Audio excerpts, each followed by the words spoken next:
Testing, testing, 1, 2, 3. Testing, testing, 1, 2, 3. Good evening, everyone. You're listening to Red Pill 78. I am the Corruption Detector, and this is your Red Pill News. I want to thank everyone for joining me. We've got quite a few people already waiting in the chat room, and I'd just like to take a moment to go ahead and say hello to all of you. I know that we've got people from Texas, from Florida, from the San Francisco Bay Area. We've got people from Washington State. We've got people from around the globe, Utah, Hawaii. I see my mother in the audience. Hello, I see my friend Methods. I see my friend Soko. I see Breaking Spectre. What's up, guys? So many wonderful people joining us here tonight. Federal Way, Washington, Paso Robles, California, Mississippi, Iowa, Ohio, Newport, Oregon, Michigan, Chicago, Red, Ohio, Australia, Wisconsin, Arizona, Syracuse, Nebraska, from Mars, Texas, Indiana, Ohio, Montana, St. Augustine, Florida, Colorado, Maryland. God bless us, everyone. I'm so glad you guys are here. You all know my guest tonight is the one, the only NeonRevolt. NeonRevolt is going to be joining us. We have a bang-up interview we're going to be showing you guys tonight. It is pre-recorded, so I'll be hanging out with you guys in the chat. We also have my special interview with Giulio Occhionero, the gentleman at the center of the Spygate Italy dust-up. We'll hear all about that. That'll be at the end of the program. And then after the interview with Neon and Giulio, our friend FanFanaticArtStudio is going to be joining us. He is the cool YouTuber who drew that picture of me that I showed you guys a couple weeks back. And here we go. We're going to get into the show. I hope that everyone is ready.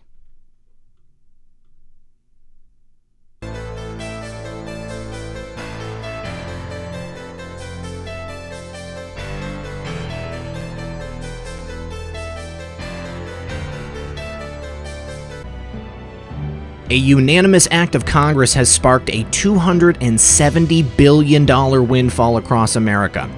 Have you guys requested your $1,818 check yet? Well, a new law from Congress has created this windfall. It's a lot like Social Security, but you don't have to be retired. And you can grab up to 24 of these a year. It's all part of a brand new income program, and it's explained in detail in a video at www.superpowerchecks.com. All you gotta do is sign up for the distribution list, and they show up in your mail without lifting a finger. Thousands of Americans are celebrating these paydays, and now you can too. Just go to www.superpowerchecks.com, watch the educational video. It's completely free. Remember, the information is free, and by supporting my sponsors, you support this channel.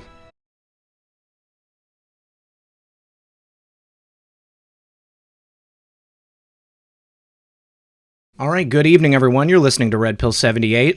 I am very pleased to announce that on the phone with me right now is the incomparable author and researcher, NeonRevolt. Neon, hello, and thank you so much for joining us. Hey, Red Pill, thanks for having me on. Oh, no, it's my pleasure. I'm really excited to have you here. I understand that you haven't done many interviews. I know that your first interview of all time was with the Patriot Soapbox the other day. Yeah, that's it's a pretty new experience, so this is going to be fun. Okay, great. Awesome. So you've got a lot going on right now. I mean, you're a very prolific author. You've got your website. You're very active on Gab. You have just written a book that's about to come out. We'll talk about that in a minute. But I guess the main thing I'm interested in is, how did you get started doing this? I mean, I just remember you kind of came out of nowhere, and there was a flurry of activity, and then you basically got excised from certain social media sites. What were you doing before you were writing articles about Q and the movement and all of these crazy things that are happening right now? Oh, I guess we got to go back in time a little bit, and I go into a little bit of this in my book, but essentially, I was very upset with the state of the world, as I think a lot of red-pilled people are. They see the world around them, they get discontent, and it got to a point with me where I wanted to do something about it, but I wasn't sure what. So for me, I've always been a writer, a communicator, and I decided, well, I have a voice. Let me use my voice. Way I knew how was to start a Facebook page. So, well, I guess there's a little bit of a prior to this. I had been working for a very large Facebook page prior to this that was sort of in the same vein, not quite into the Q territory because Q wasn't part of the scene just yet, but more, new right, traditional, that kind of a thing. Mm-hmm. And there had been something of a fallout, unfortunately. These kind of things happen. But I was suddenly not writing for that page anymore. And I said, well, this wasn't too hard. Why don't I just do it for myself? And so I did. And the way I always approach stuff is this is a biblical concept. It says, don't despise small beginnings. So I started my page. I had a handful of readers, and I grew it from there to about 10,000 on Facebook. And that was maybe after a year and a half of posting along these lines. And this was about the time Q started to appear. Okay. So we're talking, October 2017, November 2017. And that's when the censorship started hitting hard. And I suddenly found my page totally deleted. It was gone. And this had happened to a number of other pages that I had followed at the time, because you post certain content, the censors are like, well, we're not having that. So now, was there a single post that they could point to? Like, did they give you any kind of a warning, or was it just literally you go to log in and your work is all gone? It was both. So they have sort of a strike system. And if I posted something that would offend, certain groups of communists or Antifa or whatever, they would mass report it. And some Facebook censor in a closet somewhere would decide, oh, this is offensive, so you're done. I saw a couple like that. And so I started to tread carefully and, be very careful with what I posted. But at a certain point, they don't even tell you what they're censoring you for. They say, oh, we've seen your sites, or your page is in violation of our code of conduct, or whatever it was. And it wouldn't tell you what the violation was. It was just blank. So it was like, okay, this is odd. How do you can't even fix it. It's not even something you can do because you don't know what the problem is. Wow. So, and at one point, everything was nuked. I logged in one day and it was boom, everything was gone. And I couldn't, do anything about it. Thankfully, this was because I kind of was bracing for this. I had branched out to other platforms at the time, so I had started cross-posting things to Twitter. I had said I also have a backup Gab, which at the time only had about 400 followers, because this was, late 2017. It wasn't even as, I had been on Gab for forever, but it wasn't getting the usage that it does today. So, and I will say, I'm really proud of the QAnon community there, because we have totally reshaped Gab, and the organic participation is through the roof. We're dominating the conversation over there, and it's become a really important platform for our use. But so the main point is I had taken these steps to make sure that my audience could find me again if things went bad, and they did. Things did go bad, so my audience ended up following me. And this was again right about the time when I started posting on Q, because I was a Pollock. I was on the board, 4chan/poll every single day, and I would post a lot of interesting content that I would find.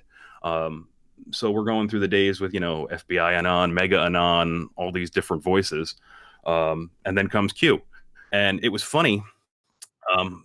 I actually had some followers who were mad at me for posting Q stuff, because they were like, what is this? We can't, this is taking away from all those great memes you post, or, stuff like that. So I was like, well, it's my page. I'm going to post whatever I want. So deal with it.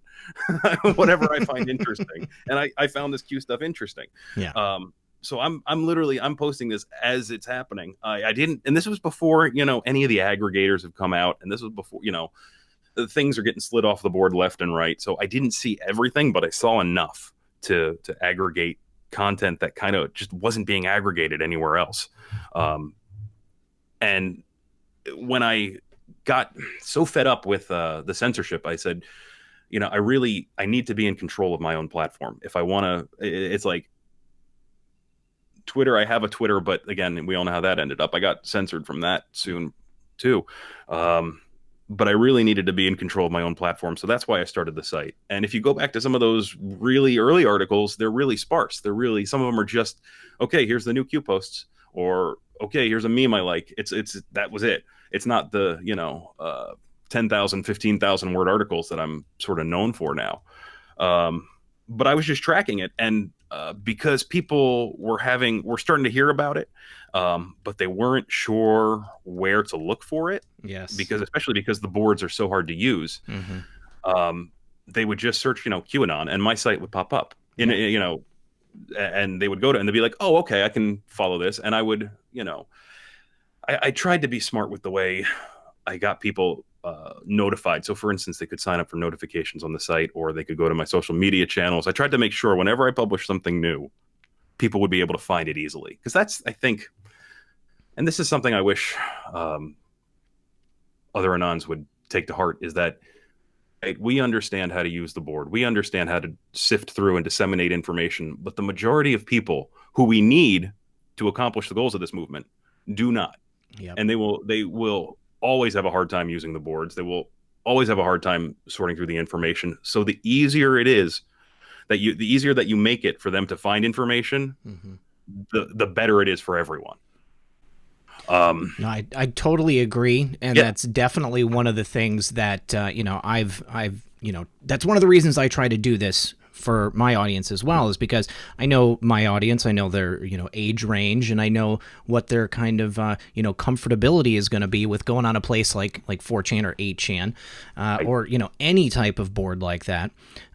They're going to get overwhelmed. They're not going to be able to find that information. So mm-hmm. to be able to go someplace like your site or a good YouTube channel, it's indispensable in our ability to get this information to people like clearly and concisely. Right. And even just the ability to sift or move past stuff that is designed to derail people. So you and I both know the chans are notorious for having all kinds of objectionable content on there. Not everybody can move past that so easily. A lot of the Anons are conditioned to it, so we know, just keep scrolling, Yep. So to come to a site like mine where the information is safe, you're not going to run into any of that. That's a big deal. Big deal. Big deal. So you, I was just noticing that you did start your gab back in February of 2017. So now that you've gotten to this point, I mean, you've written this book. How long have you been working on this for? I mean, is it new material, or is it kind of repackaging of many of your articles? Because I mean, we were just talking before the show. You've got over 500 articles on this website. It's just incredible. Mm-hmm. Well, I had sort of a balancing act I had to accomplish with this book, because I have a lot of dedicated readers who expect, new material. And I'm hoping the book reaches a lot of new readers who have never had any interaction with this material before. The way I envisioned the book when I was reading it was that this would be, so if there's going to be this storm, right, mm-hmm. we're going to be able to toss someone a life preserver. And I envision this book as being like that life preserver that someone could throw to someone who's drowning overboard. Yeah. But at the same time, like, I know to my old time readers, so I break down, and this was also the other challenge I had to balance it with.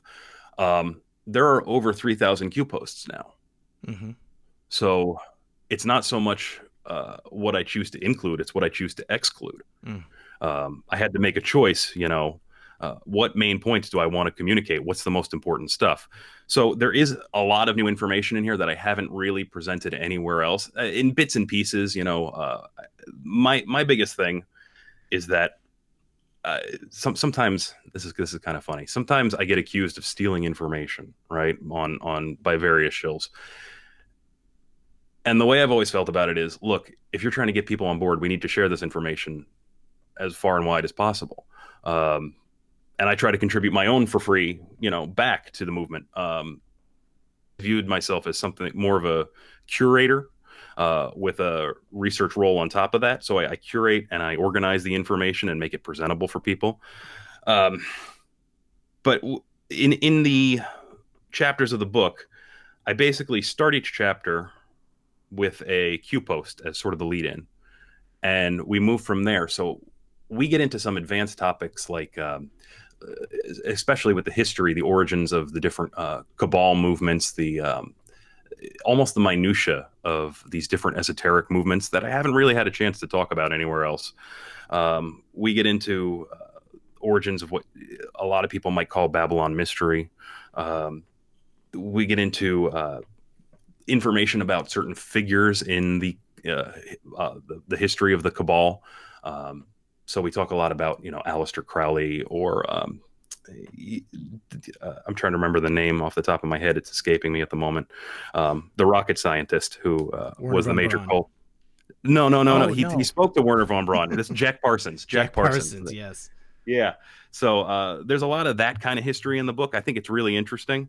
I also give, examples of. It's you have to understand, if you're trying to talk to somebody about like Gate sounds, it comes with a lot of baggage in a lot of people's minds. Yeah. So how do we approach that subject from a fresh perspective? Well, in my book, we start with the Dutroux affair. I don't know. Are you familiar with that? I'm not familiar with it, so please elaborate. So basically, in the 1990s, there was this guy in. Oh, geez, I'm looking like such an expert right now because I'm remembering everything so well.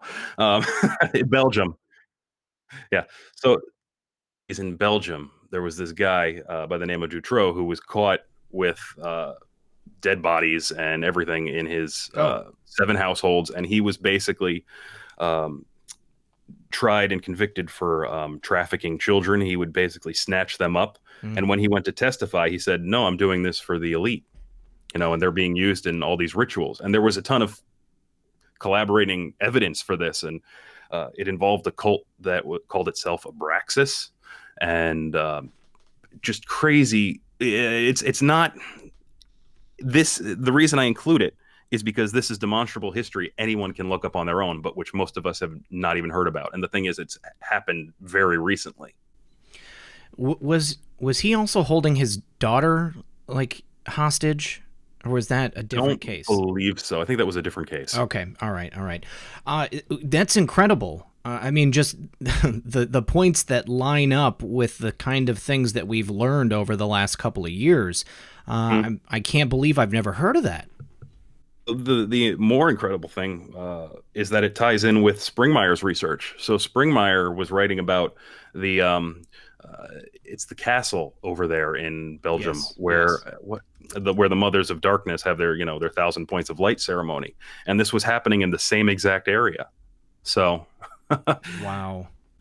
I mean, it's always mind blowing. I mean, we know it happens. For people like us that think about these things and discuss them on a regular basis, it's taking place. But when you're confronted with the absolute evil and the ugliness of it, it's still very difficult to digest. And I think that's one of the reasons why it's so hard for just your average normie to pick this stuff up. You show someone the list of FBI released, symbols, and and people immediately discount it. Oh, it's conspiracy. No, look, it's an actual document released from the Federal Bureau of Investigation. And people just can't stomach it. They can't believe that this kind of evil exists in the world.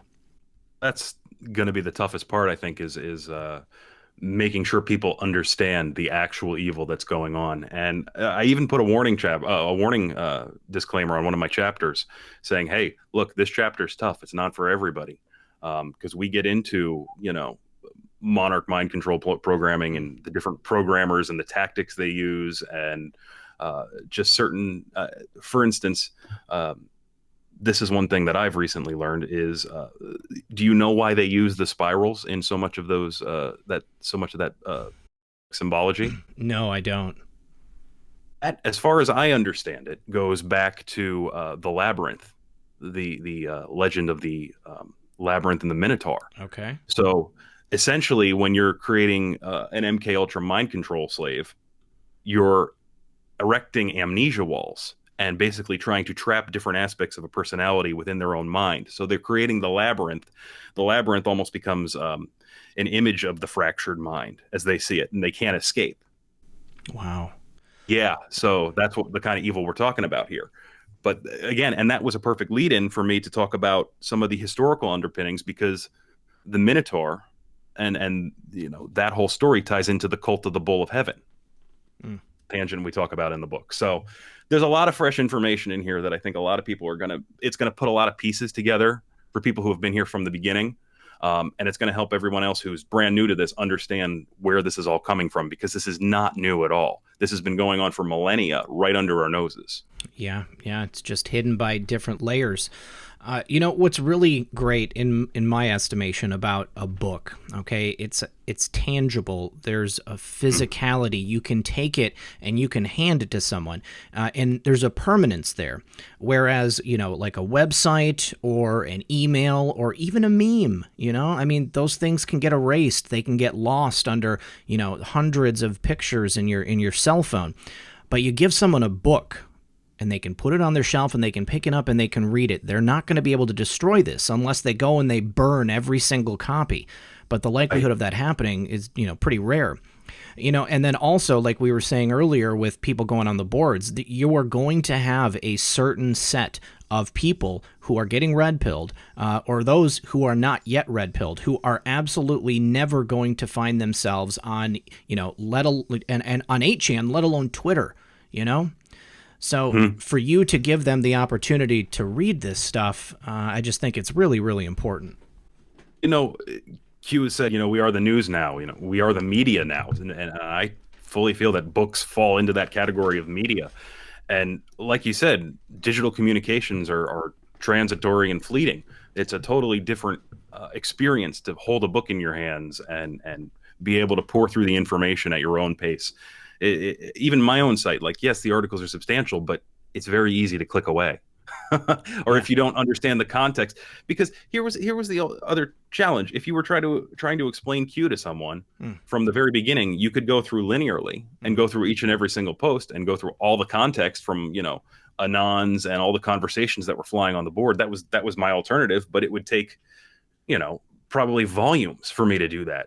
So again, this was deciding, what to leave in, what to leave out, and how to bring everybody up to speed as quickly as possible. Basically, for the new people, I hold their hands, and for the people who've been here from the beginning, they're going to appreciate everything that that hasn't really been fleshed out so far, I believe, in the movement, in any sort of explanatory way.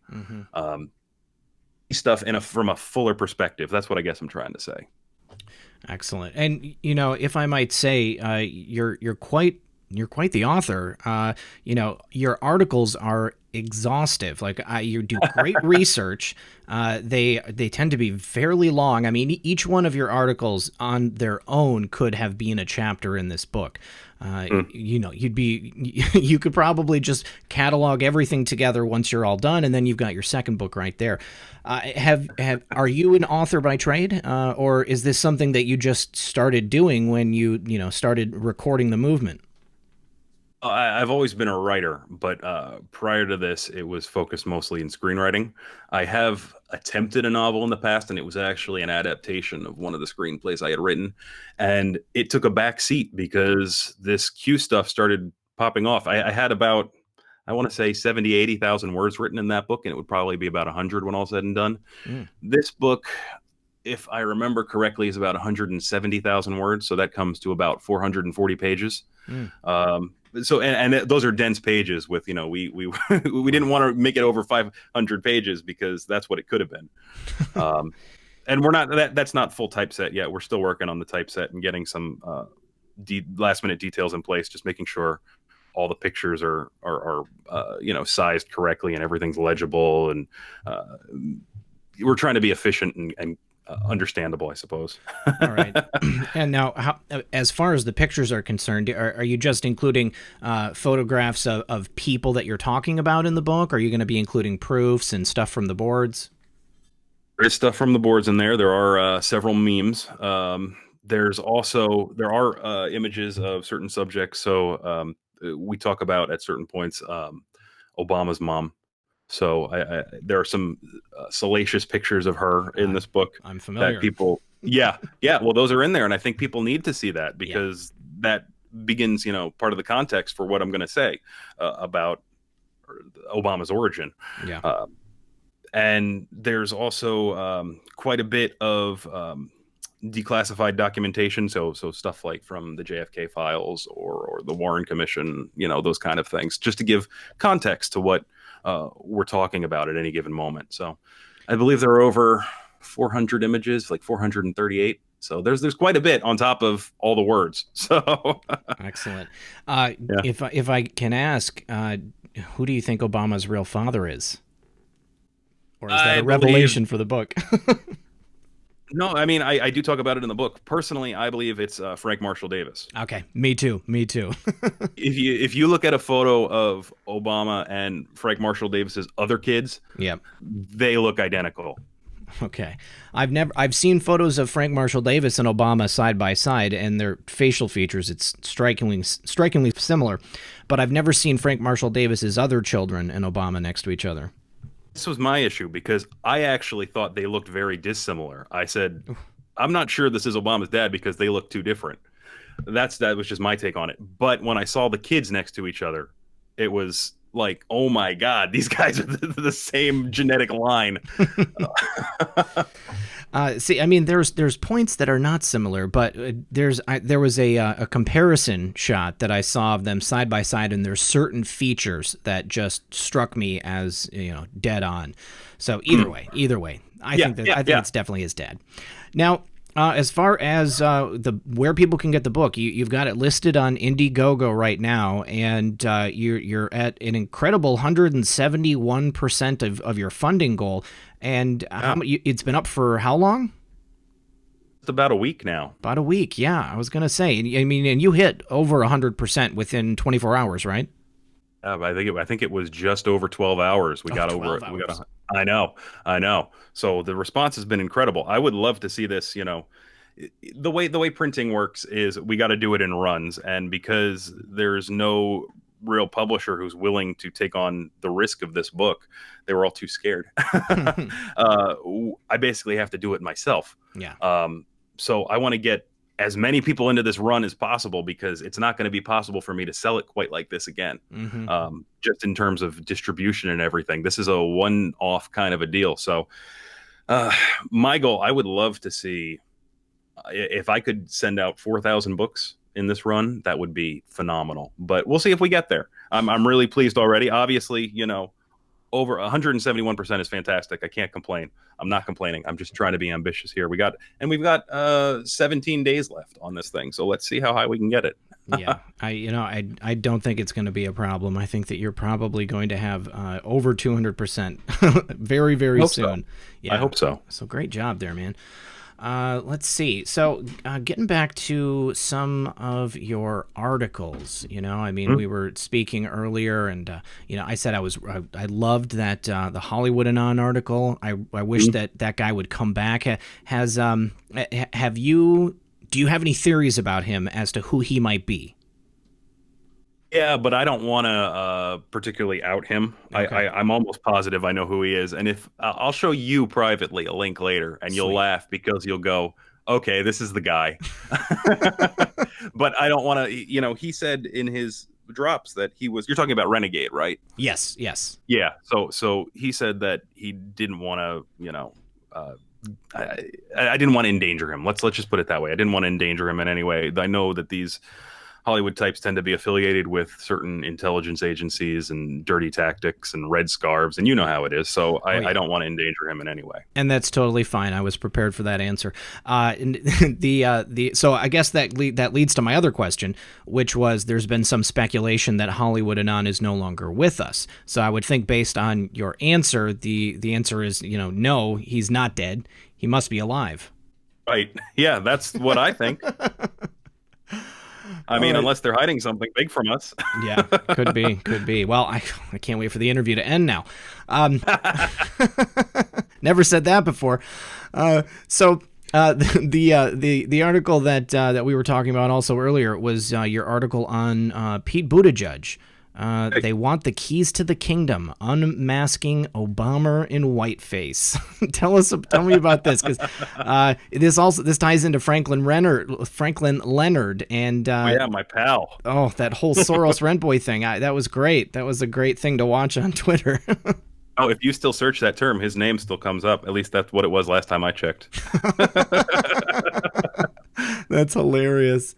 And what I also thought was interesting is that this picture that you did of Pete Buttigieg with like this kind of fractured psyche, it looks like in the picture here. So what do you think about Pete Buttigieg? Tell me about this article. I think he is deep state all the way. I think when you look at the evidence, his history with just the different agencies he's worked for, it was the Cohen Group, if I'm recalling correctly. This has it's setting off alarm bells in my mind left and right. So it was really just a matter of systematically going through his history. The fact that he worked for, McKinsey and Company, if you look at all the alumni there, that's a total clown college, basically. I've heard that name quite often. Now, just maybe for the benefit of the audience and myself, I'm not very familiar with Pete Buttigieg. I mean, I know that he was a mayor, and I know that he's gay, and I know that he's running for president. That's really all I know about Pete Buttigieg. I haven't done any digs on him. That's really all there is. That's publicly, that's how he basically presents himself. Yeah. He was formerly with the Office of Naval Intelligence, did a tour in Afghanistan, if I remember correctly. Prior to that, worked at McKinsey, worked at the Cohen Group, which was, let me just actually look this up real quick. You might hear me typing. Not a problem. Yeah, William Cohen, he was the congressman and senator who was Secretary of Defense under President Clinton. And this William Cohen guy, he's been a vocal opponent to President Trump for, as long as Trump has been in office. He's essentially, a globalist scumbag. Mm-hmm. He was also, one of the founding members of the Trilateral Commission. And this was Pete Buttigieg's, this was Pete Buttigieg's boss. Okay. So between this and McKinsey, it's just, and his experience with the Naval Intelligence Office, it's just, this screams clown. A lot of red flags there. Now, red flags. I see that Franklin Leonard was supporting him as early as February 2017. I didn't even hear Pete Buttigieg's name until maybe 4 months ago.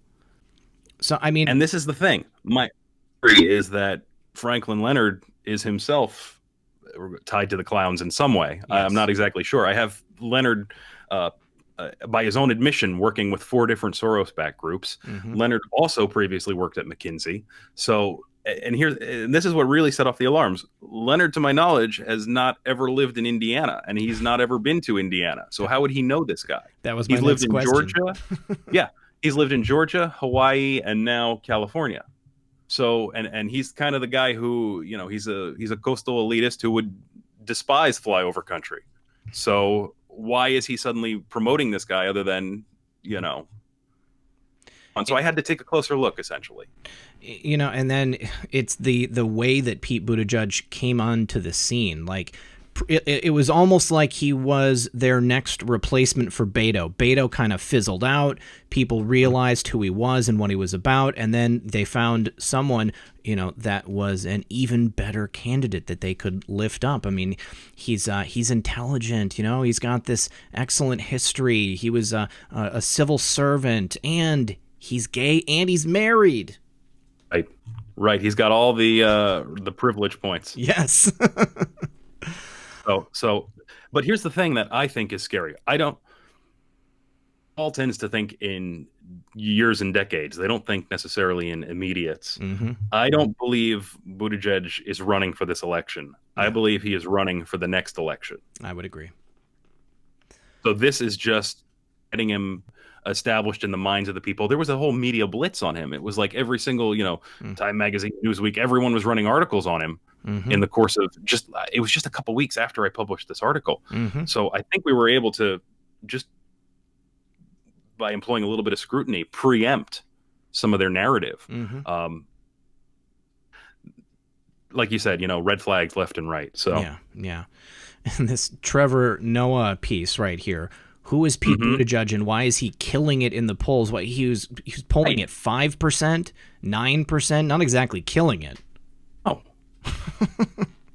Yeah, clearly propaganda. It was a propaganda mission designed to prop him up, set him up in the minds of Americans so they can remember him the next time they go to the polls, because the Democrats are in a really bad position here for 2020. I don't see them as having anyone that's very strong, and certainly no one that can beat Donald Trump. Do you have any predictions on who you think the nominee in 2020 might be? I gotta think they want some certainty, and none of them, like you say, are looking too certain. But the most certain out of all of them right now seems to be Biden, unless they, announce some sort of Michelle Hillary ticket. I don't know. I mean, like, really? Well, that's. I thought that initially too, but now you've got this like circular firing squad of everyone else.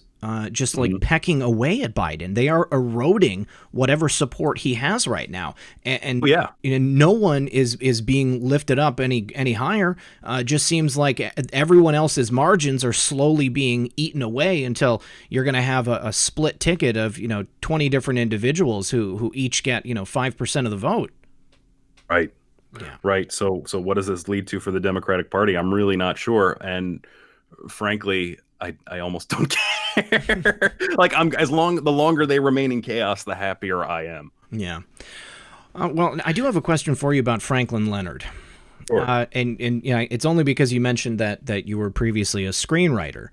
So, is your experience with Franklin Leonard limited to social media, or was he someone that you were aware of and perhaps had some type of experience with in real life and in your life as a screenwriter?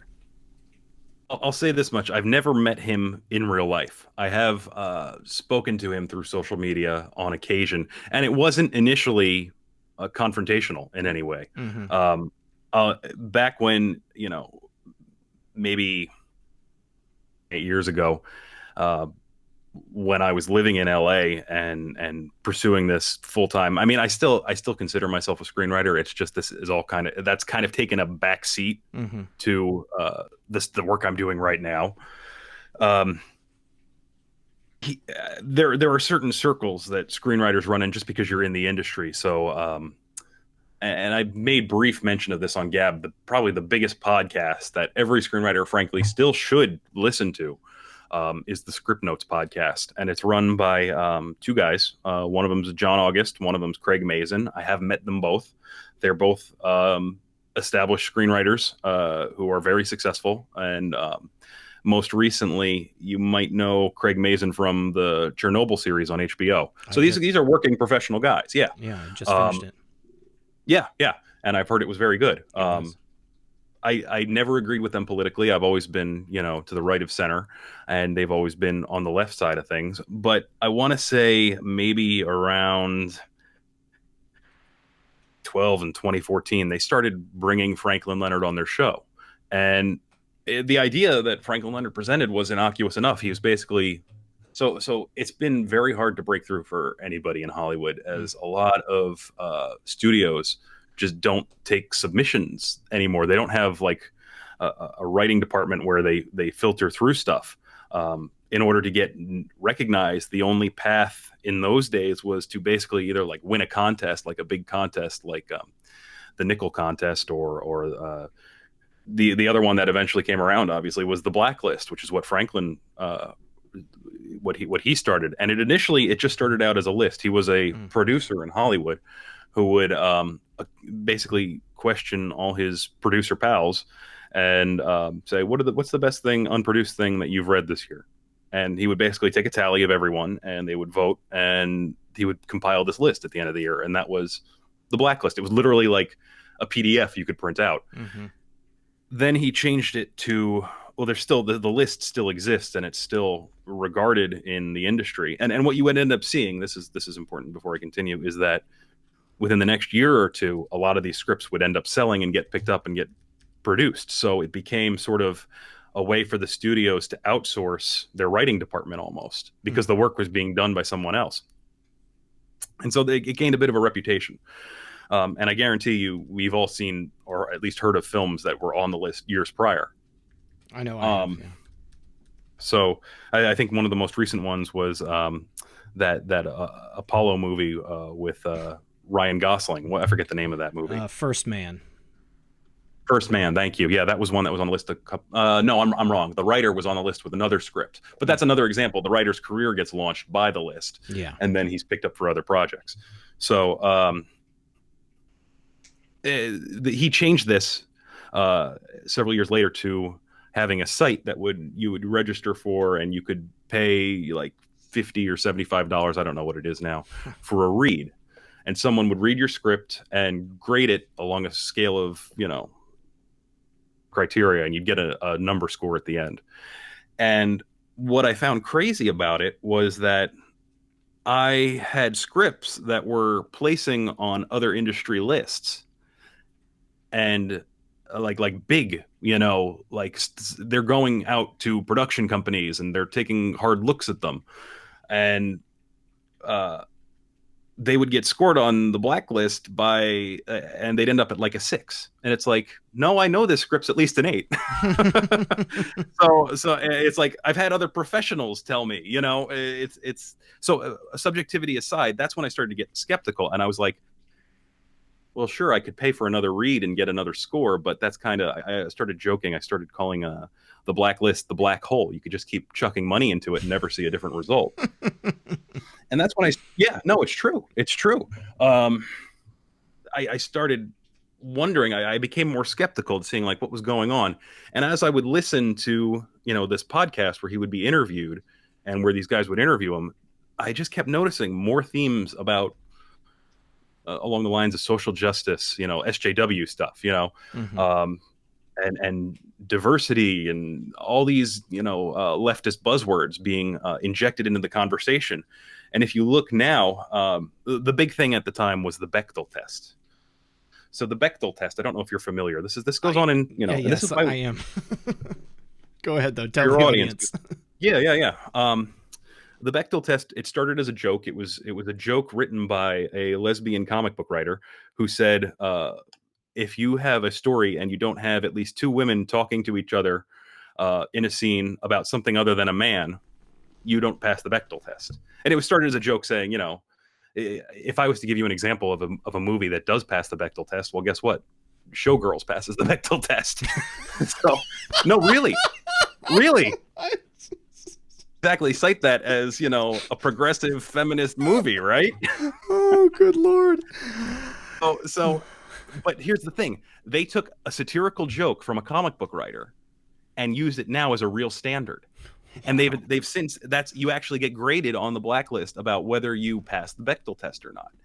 And then he's added other stuff like trans categories, and there's a whole bunch of basically just virtue signal categories where, and the other thing I noticed was shock title scripts.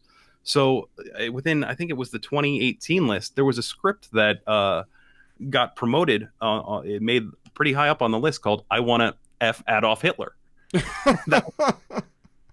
that was the name of the script. That movie will never get made. No. It was about someone who wanted to travel back in time and seduce Hitler in order to assassinate him. Now, I'll tell you, that concept in and of itself isn't a terrible concept. But the only reason, I shouldn't say it's the only reason, but it got a lot of attention because of its title. It was a shocking title. So, stuff like that, I just started questioning more and more and started digging more and more. And I started seeing ties to Soros organizations like Reinvent, where he's up on the list right next to a former MK Ultra mind control programmer who's like out in the public. This guy was a massive like LSD programmer back in the day. Wow. Yeah. And then he's connected with the Aspen Institute and all these other groups. And I said, something's not right here. Did some more digging, found out that the guy who recoded the algorithm that sorts the scripts on his site used to work for Cloudera. So I don't know if you're familiar with them, but they were actually funded by In-Q-Tel at a certain point. Okay. So I just kept seeing all these different connections adding up, and I said, this is not right. There's something more going out here. And it believe that the blacklist was not so much a tool for deciding who gets in, it's a tool for deciding who stays out. So if your script wasn't along these progressive SJW virtue signaling themes, you don't have a chance now to really break in, because aren't as big. You know, the nickel, you might get like 1 or 2 people who get recognized out of that, but the other contests aren't really anywhere. Everyone's basically outsourced their stuff to the blacklist, as you know, for their writing department, and almost the only way for an amateur writer to break through. And it's a shame, because if you don't toe the leftist line, you're not going anywhere. And I don't. When I write, I just don't. I know people who try to subvert that and have had some success with that. But I even joked about, like, okay, when are we going to see, you know, categories for scat play and furries? What would be really daring is if you combined them into one script. But that's like where it's headed. Like, basically, just take every different fetish from the Pornhub list and let people check off whatever they want. There was another article that you wrote, and I've been trying to find it while we were sitting here, but it was from, and in full disclosure, you are blacklisted on. Yeah. That was great. That was great to see that happening in real time. But there was another anon that was posting about like rat lines in Arkansas. And yeah, is it Skull and Bones Anon? The Paladin. Is that what it was? The Paladin articles? Yeah, that was the Palladian Skull and Bones. Palladian. Sorry, the Palladian Skull and Bones. I want to talk about this because this one is really good. So detail the basics on this particular story for us.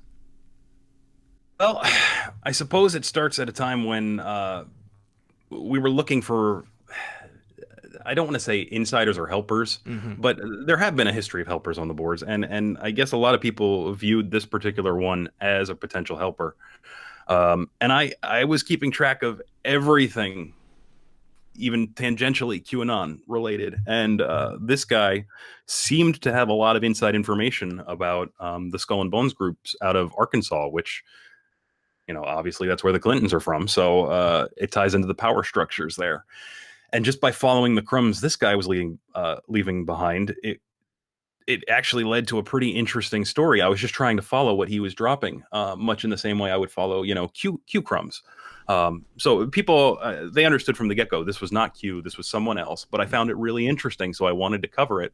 And that's what I ended up doing. There's actually, I've been tempted to write another Skull and Bones article because he was just on the boards the other night. And there's actually... Yeah, I posted on Gab a little while back a third instance of these. I wasn't sure if it was exactly him. It was someone who basically claimed to be him, but I didn't find too much stuff I could dig on in those particular drops. So I said, here they are on Gab. I'm not really going to write anything about them, but he has dropped, I want to say about like 8 or 9 different drops. I do have them sitting on my hard drive here, so I may write a third follow-up article on that. But he's been posting since, you know, last year, so he's been interesting. I also will say that I have made contact with him through other channels, though I wasn't sure. I'll just say this much: I wasn't sure if it was the actual one. Yeah, and there wasn't anything super interesting or anything that I could really dig on in what he was saying through those channels. So, nothing ever came of that. Could have been. Will contact me. Yeah. So he contacted you. Yep. Wow.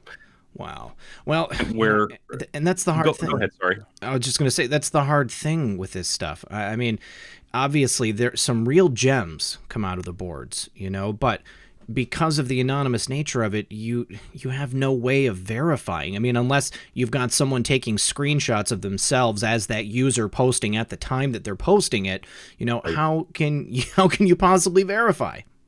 Right. So the lead was so uncertain at that time, I decided to just push it aside for the time being. Wow. Well, those two articles were both fascinating. I mean, you had me. This is the only thing I read for days when those came out. So I wish that it was the real guy and that he was still posting. That would be great. Okay, and so one more article I wanted to touch on here: Greg Craig, the Black Ledger, and the real Russian collusion story. Sure, yeah, that was a doozy, wasn't it? Yeah, really. So yeah, give the audience a taste of what that was about. Well, it was just trying to trace the Ukrainian involvement in this whole thing we call Spygate and the various actors that were involved in that whole controversy, because the way all these events unfold, it's just so convoluted how you're talking about multiple countries. I mean, we've even seen this more recently with the Italian information that's coming out in regards to iPyramid and the Silent Ones, where it's just, you can't even make this stuff up, where there's a guy who's working for basically a Soros-funded organization who presents this ledger that implicates Manafort in this, spying controversy. And then it was actually days after I published this article that it turns out this guy was probably taking bribes.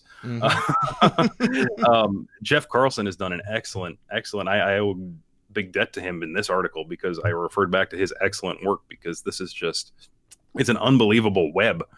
I'm not sure I can give a satisfactory summary because of how involved it is. It's just, there's all this minutia, all these different actors, Alexandra Chalupa, the Ukrainian DNC lawyer. Yeah. It's like, who's involved in this? And you're talking about people who were talking to Mifsud and all these different Ukrainian presidents, and it's unbelievable. It's just an unbelievable web. And that's partially why, unfortunately, the articles have to be so long, because it takes time to explain all this. It's not a simple point A to point B. It's every letter in between, A to Z. No, I mean, most of this stuff, well, I'm not going to say most. Much of this stuff, like, I had come across or, had, uncovered, just throughout the last couple of years, looking into the various people that are involved in this. But I mean, you quite literally lay out an incredible trail showing many people involved directly with Hillary Clinton and the DNC and the Obama administration. And it all goes right back to Ukraine. I mean, it shows literally actual collusion with the foreign government. Nothing to do with Donald Trump. So if the DOJ, if Bill Barr and his team, or Durham and his team know 1/10 of the information that you have in this article alone, I think that they have just an open and shut case against these people, showing who the real colluders were this entire time. I think they have much more than what I've presented. Yes. So that should tell you exactly why this is all. I know a lot of us are frustrated with how long this is taking, but that should be a testament to the kind of corruption they're trying to, unearth here and expose. Yeah. Because it's got to be worse than what I've presented. Oh, it must be. And, this is something that I bring up for my viewers and my listeners quite often. Think about the number of years, decades, centuries that these people, the cabal, have been in power, and they've been able to insert themselves into absolutely every strata of society, business, government. They pretty much run absolutely every aspect of everything. In order for us to be able to successfully dethrone them and to build a good case in order to get them convicted, they really need to make sure that it is 100% locked up tight. And that's why I think it's taking as long as it's taking, because none of the people that are involved on this on our team that are in Trump's administration want to find themselves holding the bag at the end and, seeing Hillary Clinton or whoever it is getting off on some kind of a technicality.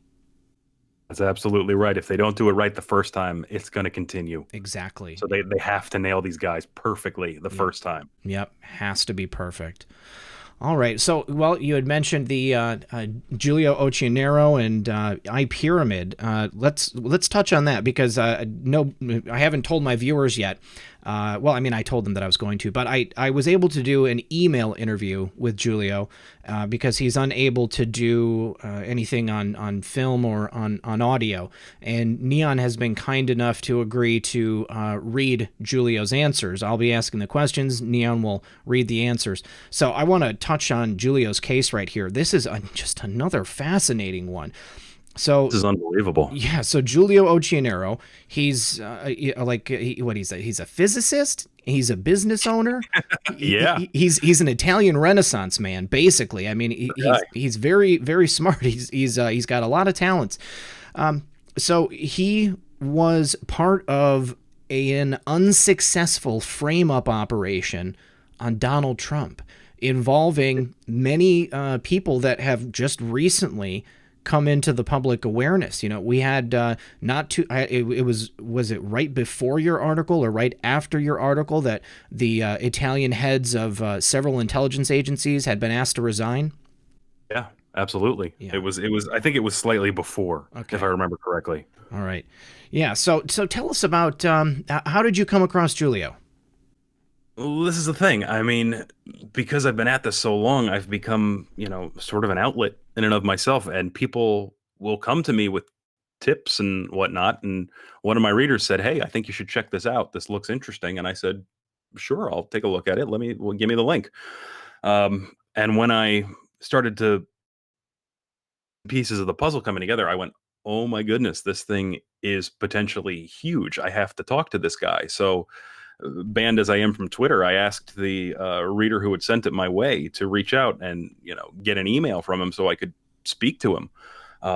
And when he came back and told me his story, I mean, I approach all these things with a degree of skepticism, and I want to make sure I'm not getting played by anyone who has their own ends in mind.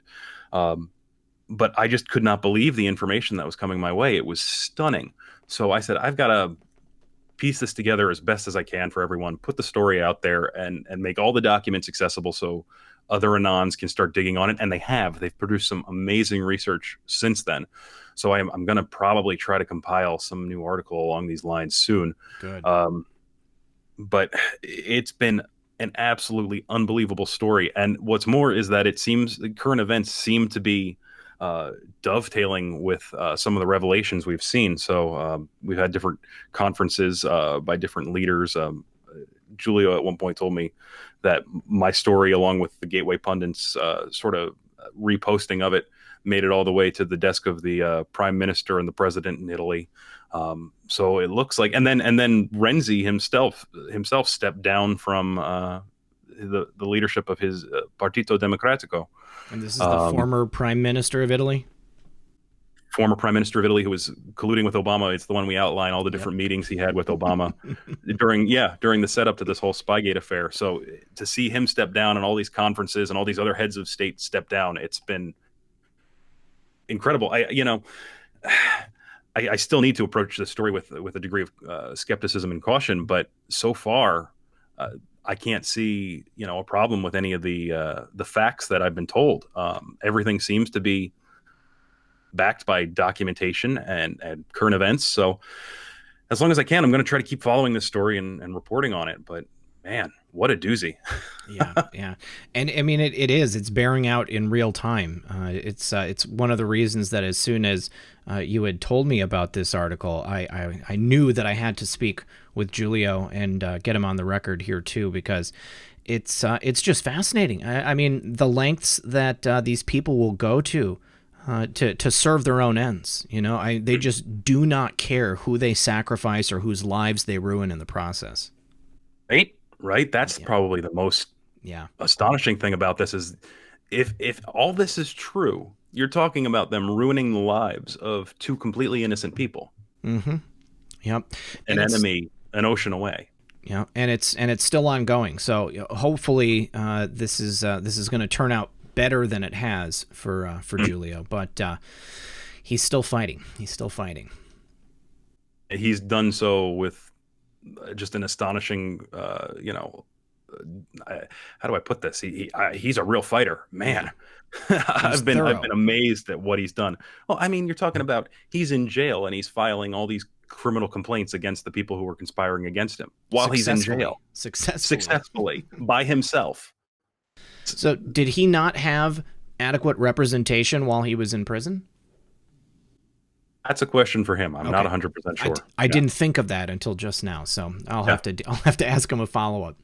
All right. Well, Neon, do you have anything else that you want the audience to know before we move on to the section about Giulio's questions? No, let's move into that. That sounds great. All right, great. So this really caught my eye when you and I, Neon, were talking about it, and you mentioned the silent ones, and Giulio had also mentioned the silent ones on Twitter. I showed the tweet earlier in our conversation. But my question to Giulio, both you and Q mentioned the silent ones. Can you tell us where this phrase originated? Was it a commonly used term for Italian? I'm going to start over. Before you and Q both mentioned the silent ones, can you tell us where that phrase originated? Was it a commonly used term for Italian intelligence, or did you connect it to your own situation after reading that Q post? And Giulio responded, he writes, I was unaware of the silent one's phrase in Q's literature, and I'm unaware of its usage among Italian intelligence officers, though it is more than likely the term has now made its way into that circuit. I used it on my own, referring to an attitude of several people who are interconnected in some failed plot, but who then think of silence as their best cover-up strategy, a strategy that ultimately collapses. And then I asked, who exactly are the silent ones? So he responds, there's no objective definition of the term, so I will attempt one. Those who know about the plot but wouldn't say a word unless legally coerced. And that's what he wrote there, and I described it in my article as an omerta, which, is the mafia bond of silence that they all take, where they choose not to rat on each other. So that's the way I saw it when I was writing my article. But please, that was just an aside. Continue. Sure. So this is from Neon's article, and he lists as potential members of the silent ones former Italian Prime Minister Matteo Renzi, former Prime Minister Paolo Gentiloni, former Minister of Defense Roberta Pinotti. She also received a certified email by my lawyers about the matter. This is from Giulio, I guess. Former Minister of Interior Marco Minniti, former Director of Dipartimento Informazioni per la Sicurezza Alessandro Panza, also comes from Polizia and is involved in iPyramid. Chief Prosecutor of Procura di Roma Giuseppe Pignatoni, Deputy Prosecutor of Procura di Roma Eugenio Albamonte, former Director of Polizia Postale Roberto De Legami, and current Chief of Polizia Franco Gabrielli, several agents of CNAIPIC, including its head Ivano Gabrielli, Francesco Capata, and Federico Pereno, Federico Ramondino, Link Campus Centro Studi Americani, Procura di Roma, and of course, Gianni Di Gennaro. And then I asked, what were you and your sister specifically charged with, and what was the evidence presented against you? Giulio writes, despite the many stories given to the MSM and then reported by them, Francesca and I were accused of two allegations. A, hacking into the email of a former member of the Consiglio Superiore della Magistratura, Ernesto Stehano, to use his account to launch an attack versus ENAV security chief Francesco De Maio on January 26, 2016. Into an uncounted number of emails whose details remain, however, unknown so far. In fact, not only Albamonte and the CNAIPIC were unable to define when these accounts would have been hacked, but they also didn't specify the very accounts either. Only contains the domains we supposedly attacked, like at gmail.com, at senato.it, at camera.it, etc. By this very principle, it could be possible in the future to accuse someone of a homicide without specifying who was killed. Concerning the evidence regarding item A, Albamonte produced some evidence that turned out to be fabricated on January 21st, 2016. So this was 5 days before the crime was committed. Concerning item B, Albamonte and CNAIPIC never produced any log files in court. When the Procura di Perugia acquired and then examined the log files because of my complaint against Albamonte and the CNAIPIC, They discovered it was Ramondino, the IT consultant of Albemonte and ENAIV, hacking into these accounts, which is the reason why they are now facing trial. He says, then you have it all, check Neon's docs, and the allegations raised by the Perugia, and he gives a specific document. It's the Rinvio, I'm sorry, this one's tough for even me. Rinvio Giudizio Albemonte Gabriele Pereno Ramondino PDF. And he goes on, he says, concerning item A instead, those who entered the account used a Tor browser to hide traces, but we identified a way to backtrace who they were by the email headers. So immediately in January of 2017, my lawyer Stefano Parada asked Albemonte to acquire the log files of Stefano's emails to produce and identify the real culprit. Albemonte waited till May 2017 to ask for these logs when he was perfectly aware data retention had expired, so we will never see them. Possibly this is one more reason why Albemonte has been indicted now. There's a more disturbing fact about item A. De Maio received this infected email on January 26, 2016 at 10:43, but he testified he didn't read it until the afternoon when he got back to the office. Then he appointed Ramondino to investigate on this on the same afternoon and evening. Has produced evidence that Ramondino was already downloading material on this attack at 10:46. So less than 3 minutes after the attack happened. So how could Ramondino know about the attack if he was only going to be informed that evening? And just to be clear, the charges against you were in fact baseless. You were not hacking rich and powerful people. He responds, I think you can get the picture from my previous answer. Yeah. So if you weren't hacking, why do you think that you were chosen as patsies? Writes, the full picture still escapes me, but surely targeting was done on a political basis. Even in the fabrication of proofs against us, the CNAIPIC affirms receiving the Occhionero name in April of 2016 from the FBI, as I was traced back to the famous Mailby license. However, CNAIPIC has produced a document in court where they made an informative doc on Giulio and Francesco Occhionero in March 2016, when they should not have even known our names.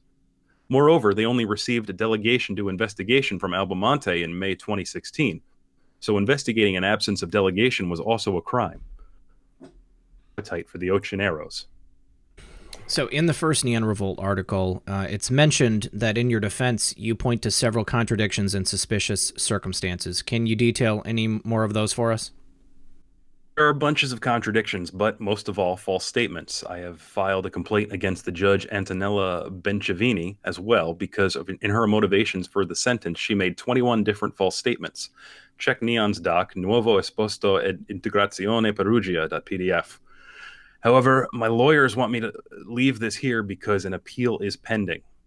And when you wrote to Devin Nunes and Congress, did you or your lawyers receive any communications back? Yeah, no correspondence back from Congress. They only got delivery receipts, as it was all delivered by Posta Raccomandata. Only Vice Admiral Nancy Norton at the Defense Information Systems Agency was emailed directly. And do you have firsthand information related to the Hillary Clinton campaign asking Italian intelligence to help frame the Trump team using your infrastructure, or is this just an informed theory?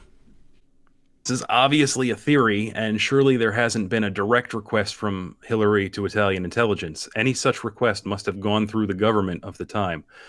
The many political links, circumstances, and even tweets and videos lead us into this direction. However, someone may always say it's all a coincidence. And in your letter to Congress, you describe in detail the means and methods used by a sophisticated group and Italian authorities to gain control of your server and presumably plant evidence. Have you been able to uncover any additional evidence since that time of further hacking or illegal information gathering by these agencies? Fortunately, the servers, that is, the very hardware, are now in the possession of Albemonte and the CNAIPIC. It is disturbing to think that the FBI has handed over the hardware rather than just a copy of the hard disks, but that's the case. To paint this picture, you should add that contrary to dozens of investigations, my servers were delivered to Italy via a diplomatic bag. So the Italian embassy in Washington and the Italian ambassador Varicchio had some role in this, which looks like overkill for the limited scope of sending a package to Rome. And what can you tell us about Eternal Blue and iPyramid and how they were used against you in this case?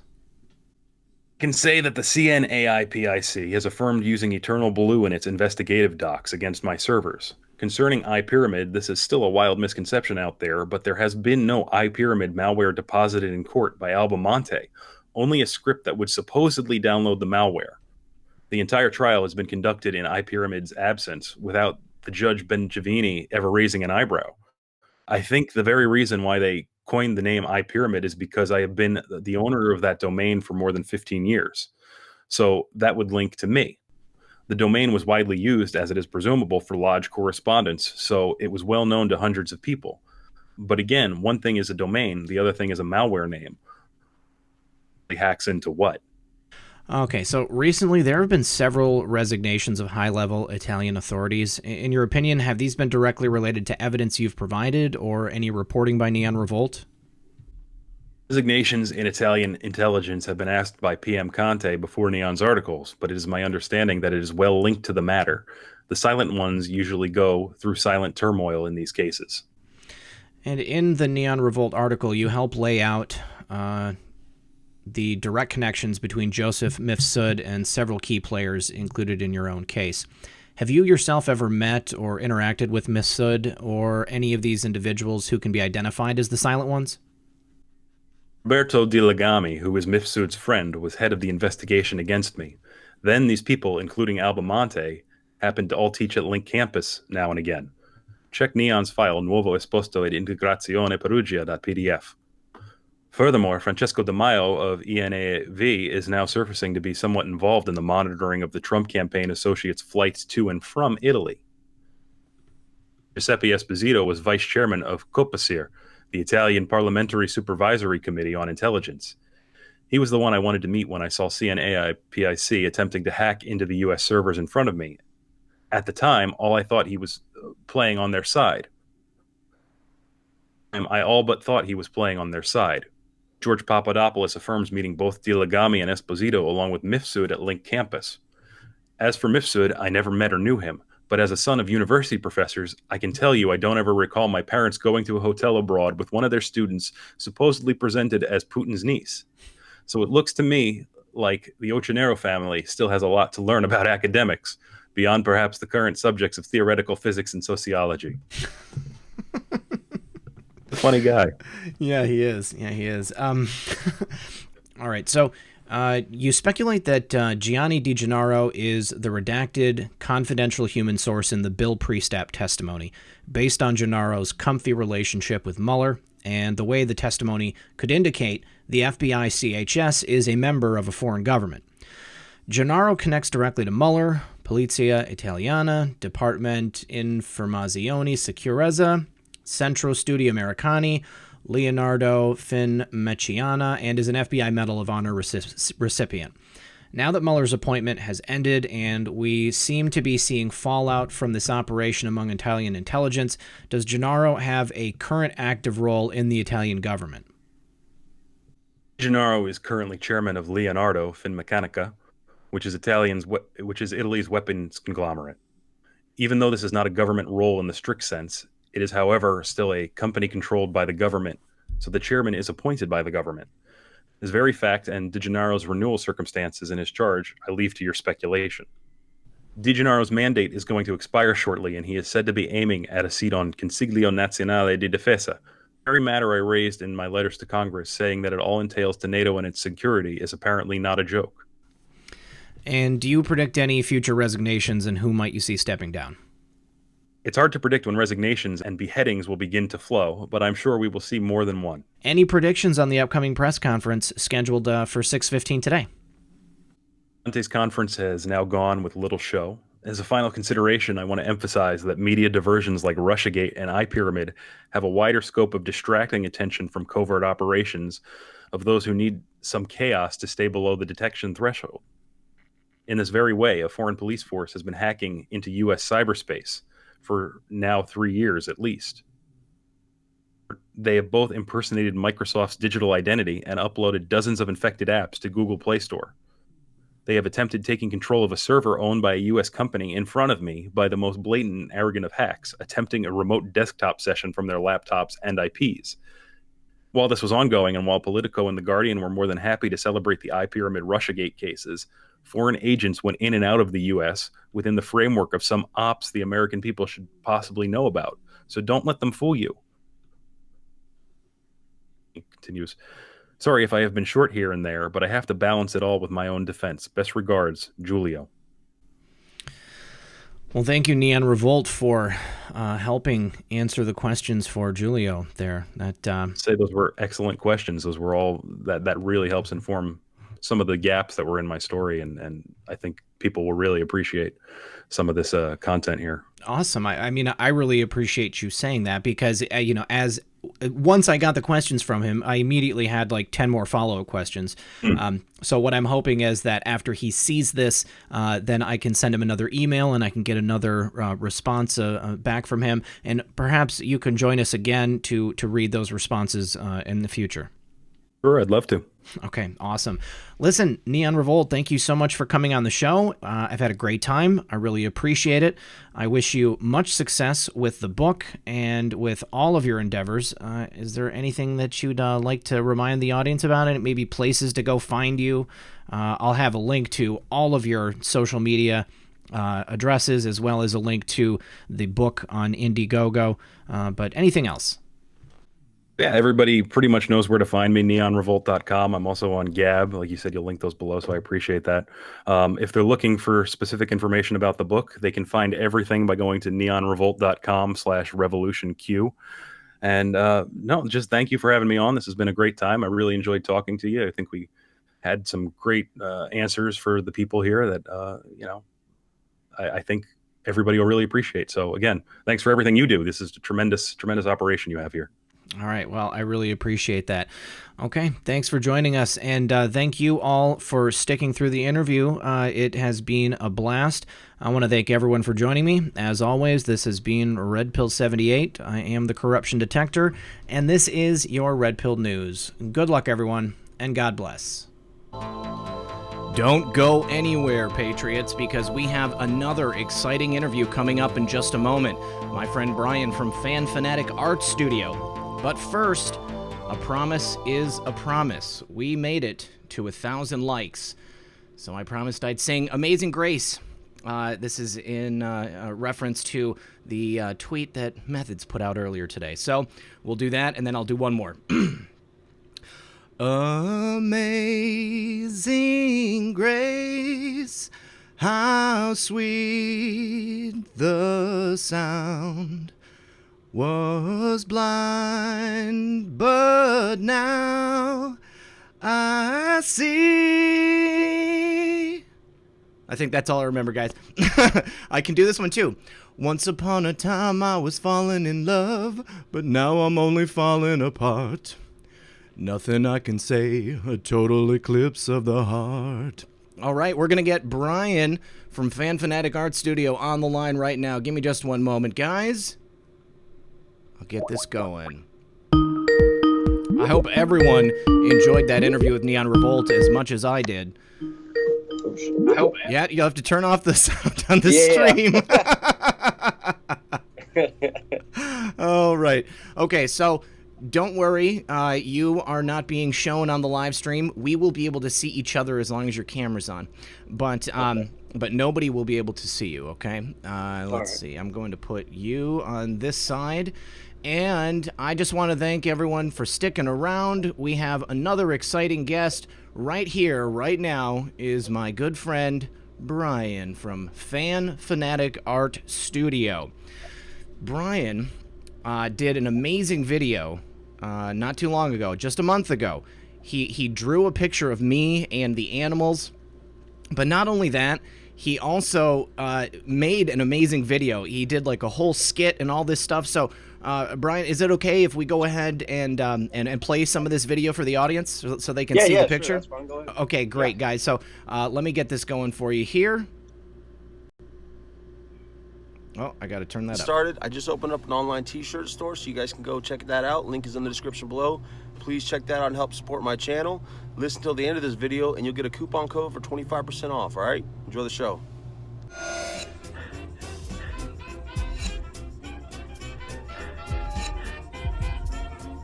Yeah, this one took forever. This is great. I love it. Good evening, everyone. You're listening to Red Pill 78. I am the Corruption Detector, and this is your Red Pill News. Things are happening fast and... What the hell did you do that for, Jerry? I told you that's why I brought the damn chloroform. Sorry, Fred. Matt's told me to do it. Yeah, but I didn't think you actually would, man. Man, you're so dumb. Whatever, man. Max, clean this place out. Jerry, come. Okay, so I don't want to show you guys the whole video because the idea is I want you to go to FanFanaticArtStudio on YouTube, and I want you to watch this whole video. He does an entire time lapse of himself drawing this, and if I'm not mistaken here, Brian, you also did all of the voices. Is that correct? Yeah, I had my daughters in at the end. They still sing it today. Red Pill and Q sitting at a tree.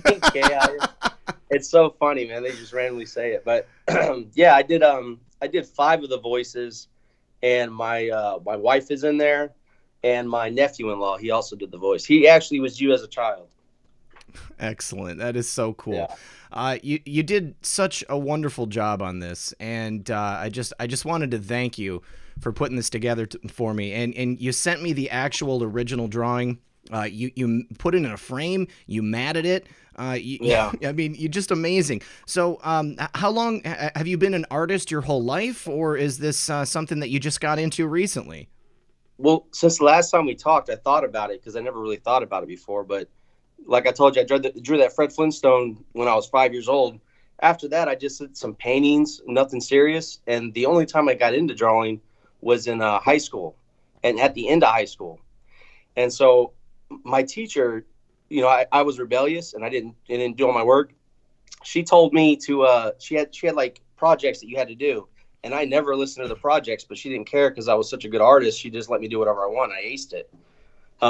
And then I ended up joining the Marine Corps after that. So she was pretty upset with me because I joined the Marine Corps instead of do art, but you can't really make a living off of art, right. Which is something I'm realizing now, but we have YouTube now, so maybe that'll help out, right? Yeah, totally. What other YouTube personalities have you drawn? I've done Craig Mason. He was the second one I've done, and I did Secure Team. Unfortunately, he didn't share it with everybody. He was going through depression at the time or whatever. So yeah, we'll leave that alone. But I tried to contact him again. I'm not big enough to contact anybody. So, but hopefully one day he'll share it, and then I'll post that. I'll bring that up there. Now it looks like maybe you're going to have a drawing of Owen Benjamin coming out. Is that right? No, that one's already out. You guys can check that one out too. Oh, yeah. Okay. I was looking on your Twitter and I saw that you had a picture here of him, but I didn't see the full drawing on there. All right. So you've got. Go down and you should be able to find it if you go down. I'm not sure though. Those are the pictures of it. Oh, there. Oh, that's Craig. That's Craig right there. I love Craig. Craig's also. Oh, you found Craig? Yeah, he was the first person I listened to and heard about Q. That's why that's when I first started hearing about Q was through Craig Mason. That's why I did him first. Well, that's second, awesome. But. Yeah, no, I was a viewer of Craig's before I started making videos myself. So I see, you know, this other piece that you did here. I mean, that's like an iconic photo, isn't it? From Vietnam, is it? That was oh man, I can't remember what you called them. The Raiders. I think it was World War II. I'm not sure if you guys know. Okay. But it's just a photo I found online, and I decided to add it in. This was the Veterans Yearly Art Competition. My second competition I've been in. The first one I won first place, and I won best of show. But it didn't make it to nationals. This one did, and it won nationals. Oh, good so for come you. Come October, I'll be going up to Michigan and get to show it off to everybody, bring awareness to veteran suicide. That's and awesome. Me being a veteran, you know, that's very important to me. Definitely, definitely. So you served. You said that you were a Marine. Where did you serve at? I did a year of A school and C school in Florida, and then I spent the rest of my career in Japan for the next 4 years, and I got out in 2010. Awesome, awesome. And you're a father. You have a couple of girls. Did I hear you say? Yeah, I got twin girls, and they're the reason why I'm not in the Marine Corps now, because I was probably going to re-enlist up until I found out that I had them on the way. And I got a degree in electrical engineering, and I found out that when I was messing, because the school I went to, I never worked on actual electronics, and so it was mostly online. And so when I started working on stuff, I realized that I had like arthritis in my hands. Apparently, it doesn't affect my drawing. It's only when I have to squeeze items. So I got that degree for no reason. It's great, man. Exciting, right? You know, I mean, to be quite honest with you, I don't use either of my degrees. You know, everything that I do is self-taught. And, you know, obviously, you know, I taught myself how to make videos and how to edit and stuff like that. But, yeah, I mean, I think that when you can do something like that, you know, or if you can make a living as an artist, I mean, you're a great artist, man. I think that you probably could. You know, I saw here in your tweet thread some pictures of couples that you had drawn. I mean, have you thought about, like, being commissioned to do portraits and stuff like that? Well, after my girls were born, that's when because I didn't draw. I did a couple things in the Marine Corps, but that was it. So the only time I ever drew was 12th grade high school. And so once my girls were born, I was randomly one day, I was just like, oh, look at my girls. They're so beautiful. I'm going to try to draw them. And I drew them, and then I put it away. My girl found it. She's like, oh, my God, you have talent. And I was like, are you sure? And then everybody's been telling me I need to start drawing. So for the past year and a half, I have been doing the portraits you're looking at right now are actually customers. Okay. That one's my daughter. Those are both my daughters right there in that one. Beautiful, beautiful kids. Yeah. And so if you go to the bottom, you'll see within a year and a half, I haven't had any like teachings of art. I don't know.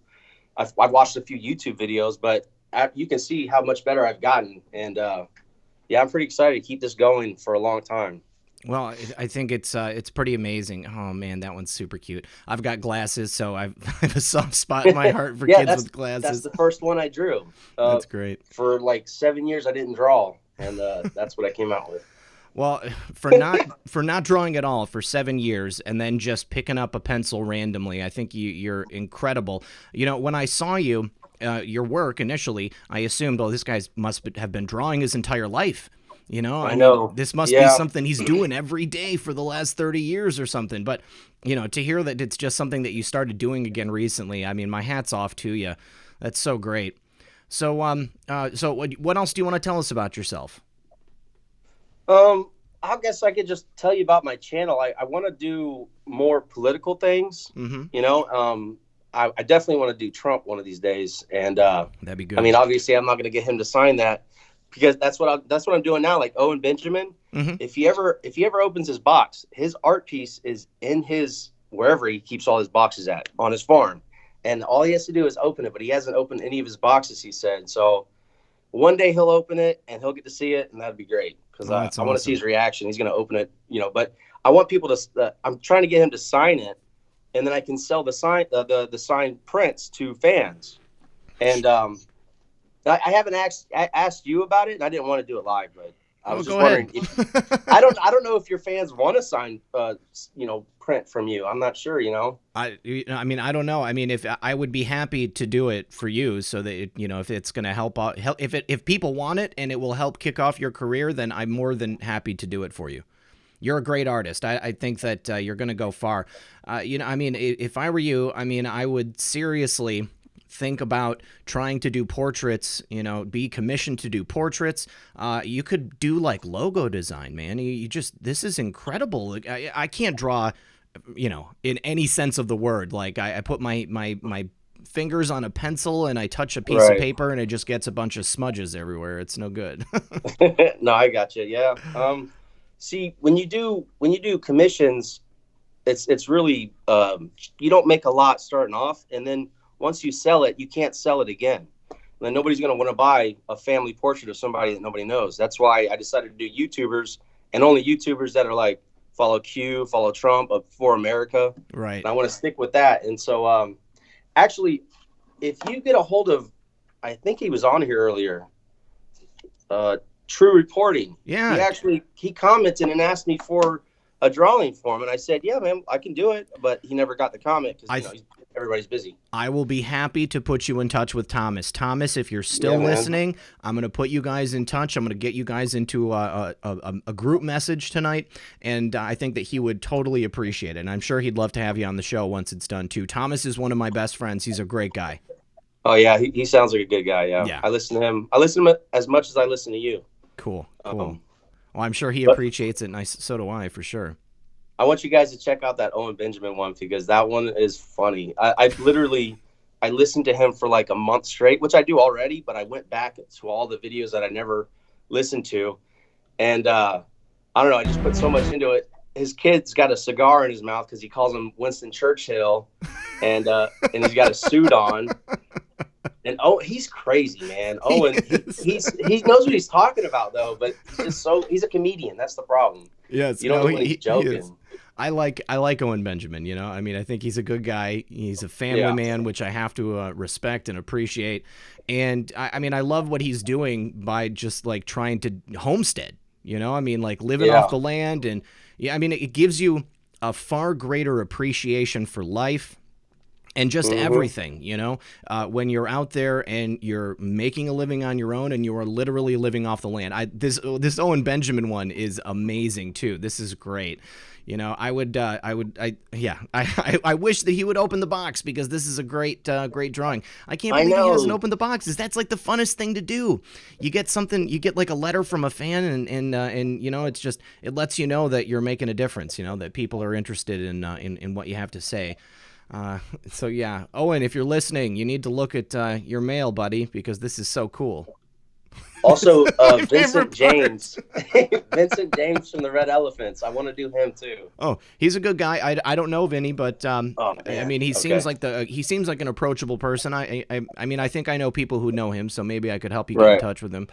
But, I want to expand and do colored pencils and other things as well. So I think I'm going to do like a red elephant in the background. Nice. And make it look mean, and I don't know. We'll see. But that's what I plan on doing from here on out. So I just want good people in my channel. I don't want any negativity. And apparently, as far as I know, you're a good guy. Yeah. And like we talked the other day, like I don't talk to anybody. I have my girls at home. Yeah. I go to work 40 hours. I come home and I draw until like 3 a.m. I get like 4 hours of sleep. So I'm busy, and I just want good people in my channel. So you guys are good people. It's like one of the good things about the internet. And I mean, I talk about, the bad aspects of the internet and the connectivity issues that we have now. I mean, part of being an adult is living your life, and most of the time, unfortunately, that means that you're grinding. If you've got a family, you're taking care of your children. If you've got a house, you're taking care of the house. If you've got a job, you are working at that job. And then you get home, and it's not like high school anymore. You don't have time to hang out with your friends. So I feel so lucky that we're here and we're able to talk like this because I am working and I get to hang out with my friends. I feel like the luckiest guy in the world. Yeah, man, it's great. It really is. Like I've never been live, but just talking to you, and you have to go out and actually find people. And talking to you though, you're on the same mindset as me. Like we understand each other. We all have the same ideas. Yep. It's just good people, man. It's great. I don't talk to anybody, so I love this, you guys. I might do some like live videos, maybe. I don't know. I think that would be sweet. Yeah, definitely. The time lapse is awesome. I mean, I think that people, I don't know. I mean, I know that I do. I love to see the process. I love to see things coming together, whether it's like somebody putting an engine back together or somebody, drawing an awesome drawing like this, or watching plants grow. Like when you see that stuff in time lapse, it is so amazing. Somebody in the chat said, draw JFK Jr. Jay Blair says, draw JFK Jr. I think that would be pretty sweet. And I think that would probably be a hot item for you. Yeah, you guys give me ideas too, because I mean, when I did Owen Benjamin, right, I listened to him all day long and every day for that whole month to get new ideas. Like until the very end, I was coming up with something else I wanted to do. And I literally, for Memorial Day, I went to my buddy's Memorial Day party He was the Marine that I joined with. I've known him since I was 4 years old. And there was this Haji guy who was the nicest guy ever. But I don't normally get drunk, but I got drunk and I started talking to him about goat milk and everything else that Owen talks about. And I'm like, you know about goats, right? And he had no idea about goats, but it was just funny. Goats are sweet. Yeah, I love goats. Yeah, I mean, they taste great. Is. They're and they supposedly better than cow milk. Yes, actually. I actually do drink goat milk. I love goat milk. It's nice and sweet. And the other thing is that the more closer to like the milk coming out of an animal that you can get, the better it is for you. Like pasteurized, sure. homogenized, it's no good for you. Chris Caton says all the 11111 you see will buy a print.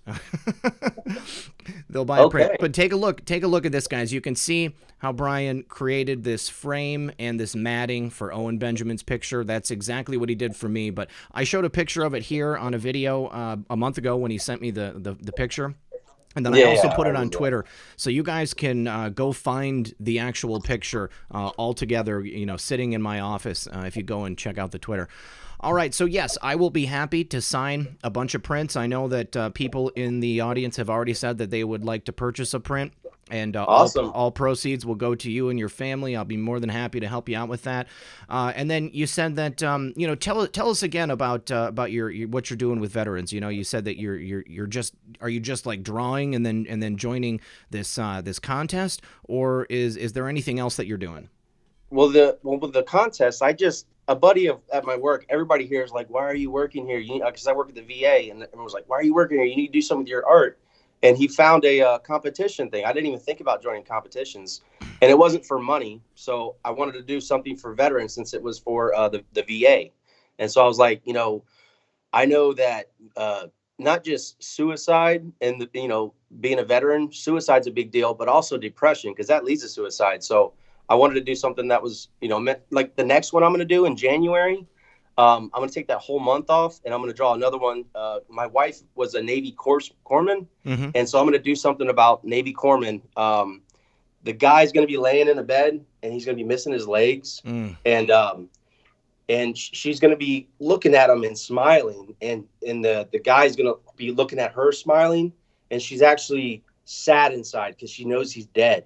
Oh. And so her face is actually going to be smeared, and when you look at the back of the face, she's going to be crying, but to him, she's letting him know that it's okay, even though because she did, and then there's a quote from this, I can't remember her name, but I'll talk about her later, but she says that you never cry in front of the boys, and it's in a shock trauma room, and there's going to be a priest there holding the book with the, everything. So, I mean, that one's going to be, if I win that one again, that'd be great. But. Yeah.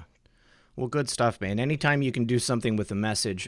Phil B. Me, too, said pet portraits are a good revenue stream. As an artist, you can retain all rights to your work, so you can sell copies. So you could maybe give them the original and keep a print and then just reproduce from those prints.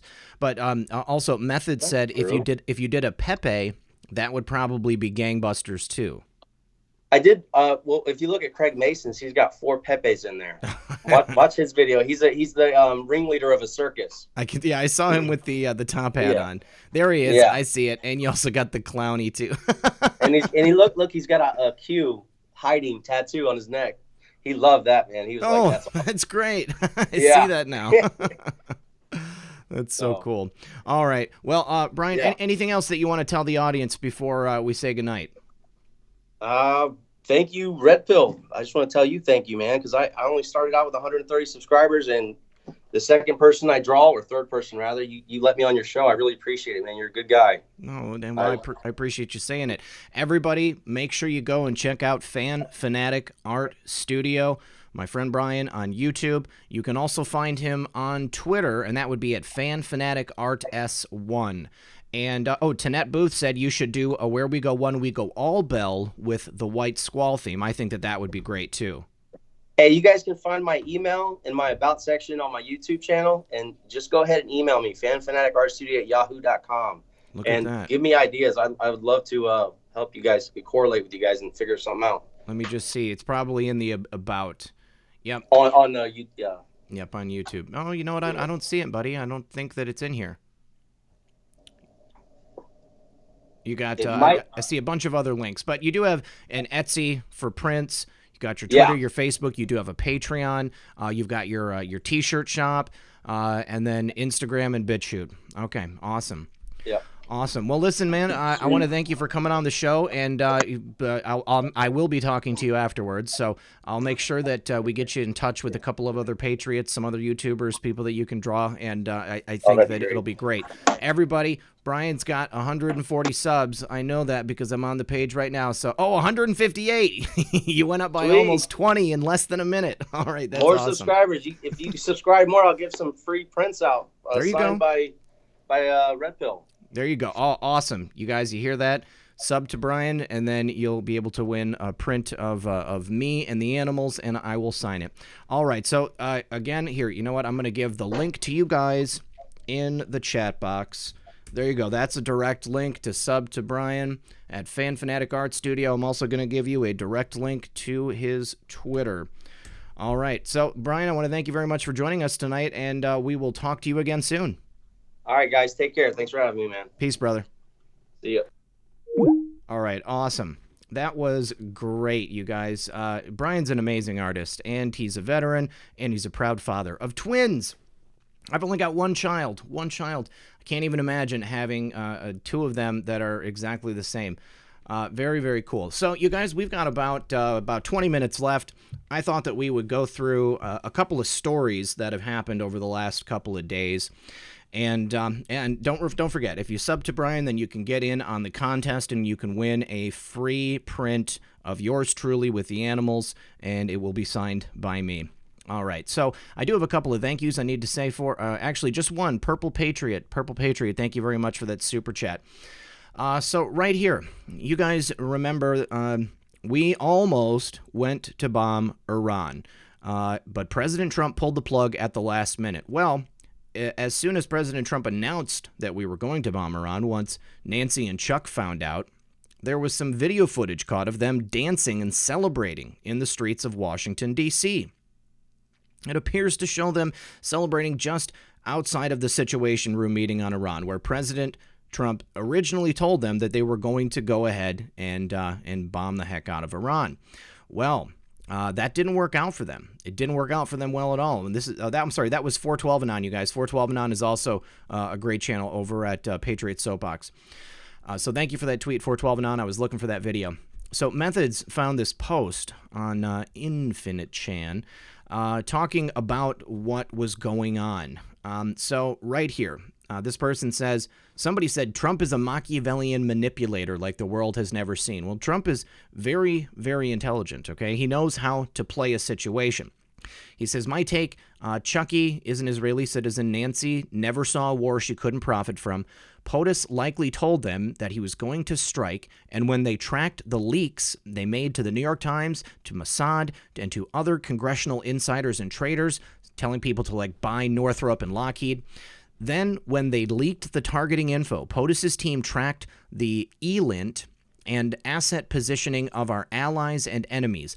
Launching the strike packages caused assets in the target area to respond, which was also observed and analyzed. They fell for it, hook, line, and sinker. POTUS has been playing this game for a long time. Subscribe to PewDiePie. Don't forget, next, Chuck and Pelosi's meeting with Brennan shortly after their little dance. So they learned about the Iran operation. Then they went and met with John Brennan right after that. They relayed this information POTUS gave them to Brennan, and then Brennan was the one to leak the info to the New York Times. Brennan, Kerry, Dianne Feinstein, Pelosi, Chucky, BHO, former president, etc., are doing everything they can to try to set up POTUS to die on the sword. They might have literally moved people into the areas that were going to be hit so that they could say that Trump killed innocent Iranian citizens. Just imagine what these evil people will do next year before the election. The closer it gets, the more desperate they become. Who was actually watching Chuck and Pelosi to record that video of them celebrating? Can you get a FISA on current members of Congress? How can you prove they are guilty of treason? Who actually busted Dianne Feinstein talking to Iran? I believe they are all under surveillance. I think that this Anon has it dead to rights. They're under surveillance, and President Trump set another trap for them, you guys. He knows exactly what he's doing, and people get so worried. I saw people just freaking out for the last couple of days. We're going to war with Iran. What are we doing? I knew we weren't going to war with Iran. I knew that absolutely nothing was going to happen except for this. I was not surprised when I saw Chuck Schumer and Nancy Pelosi giving high fives outside of the Situation Room. I'm not surprised to learn that John Brennan is leaking information to the New York Times. But I am surprised at how people haven't been able to grasp this yet. President Trump is a master gamesman. He is so far ahead of all of these people. He was so far ahead of all of these enemies in the cabal, and he was able to get away with making sure these people did what he thought they were going to do. Now, so what happened after that? Well, as soon as President Trump doesn't strike Iran, this woman comes creeping out of the shadows. Her name is Jean Carroll. Jean Carroll comes out of nowhere and says President Trump sexually assaulted her in a Bergdorf Goodman's in the 1990s. Of course, President Trump responds, he's never met this person in my life. Never has, but here we go again. President Trump released a statement on Friday denying that he assaulted Jean Carroll, a woman who accused him of raping her in a Bergdorf Goodman dressing room in the 1990s. Jean Carroll claimed in a New York Magazine article published on Friday that Donald Trump sexually assaulted her. The accusation is actually from an excerpt from a new book that Carroll is slinging. Shocker. She's selling a book and she wants publicity. Carroll actually claims in her hit piece that she has a most hideous men of my life list and recalls a list of the 21 most revolting scoundrels she has ever met. As it turns out, a hideous man marks practically every stage of my life, and so, reader, from this cavalcade of 21 a-holes, I am selecting a few choice specimens, Carroll wrote. Now, this sounds to me, if hideous men highlighted every aspect of this woman's life, it sounds to me like she needs therapy, okay? There's something wrong with you if you can't choose the right person, or you put yourself in a position where you are constantly surrounded by slimy people. And generally, it means that you're a little bit slimy. I'm not saying that people don't get victimized, but this woman is clearly a slime ball. So I have no sympathy. Lovely. President Trump issued a very strong response regarding the story by Jean Carroll claiming she once encountered me at a Bergdorf Goodman 23 years ago.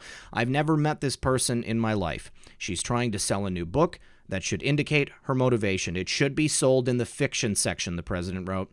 Shame on those who make up false stories of assault to try to get publicity for themselves, or sell a book, or carry out a political agenda, like Julie Swetnick, who falsely accused Justice Brett Kavanaugh, Trump asserted. It's just as bad for people to believe it, particularly when there is zero evidence. Worse still for a dying publication to try to prop itself up by peddling fake news. It's an epidemic. Here is the statement from President Trump. What a shame. You know, this is the kind of stuff these people have to revert to. The photo of Donald Trump, Ivana Trump, and Jean Carroll from 1997 NBC party has been circulating social media, refuting Trump's claims that he has never met his accuser. Well, I haven't seen the photo. And let's be honest here. Donald Trump is he's a wealthy, powerful man, okay? Wealthy, powerful man. How many people do you think that he's met over the course of his life? How many random people do you think he took a photo with at some type of cocktail party? I believe it. I believe that maybe he met Jean Carroll, but he didn't know her, and he didn't even really meet her. You guys, I'm just a nobody, and I have met so many people over the course of my life. There's absolutely no way that I remember 70% of them. Think about how many random people you run across just in the course of the day. Next story. Sean was right. Deep state crooks were spying on him, and they released his text messages with Paul Manafort. What else do they have? What happened to America, guys?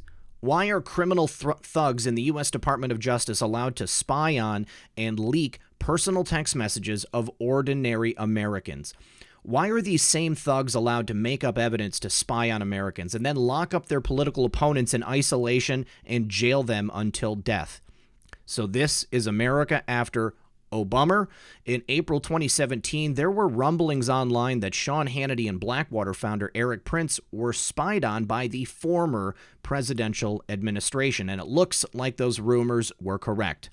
The former presidential administration was using all powers of the U.S. federal government to spy on their political enemies, including the Trump campaign, the Trump family, the Trump transition team, the Trump administration, and those innocent Americans close to President Trump and his campaign. And it sounds like anybody who is even vaguely tangentially related to President Trump or anybody he's ever met. Because, you know, when you get those FISA warrants, they get that umbrella surveillance. That's it. Now, the corrupt Mueller-Weissman special counsel interviewed hundreds of people in their witch hunt to impeach President Trump. On Friday, a federal court in Washington released text messages between Sean Hannity and Paul Manafort from 2017 and 2018. Sean Hannity is an innocent American, yet the deep state spied on him and released his text messages to the public today. This is criminal activity, at least it should be. As Christina Layla reported earlier, in the text exchanges between Trump's former campaign manager and Fox News host Sean Hannity, Manafort complains about Mueller's intimidation tactics and lack of fight from conservatives. Shortly after Manafort's home was raided in the summer of 2017, Manafort tells Hannity, "Mueller is trying to intimidate me. The raid is just one example." Manafort said in an August 11, 2017 text, "I won't let him succeed, but it is very lonely fighting this fight. I feel all alone out there. Except for you and a few others, our side is not engaged," Manafort continued.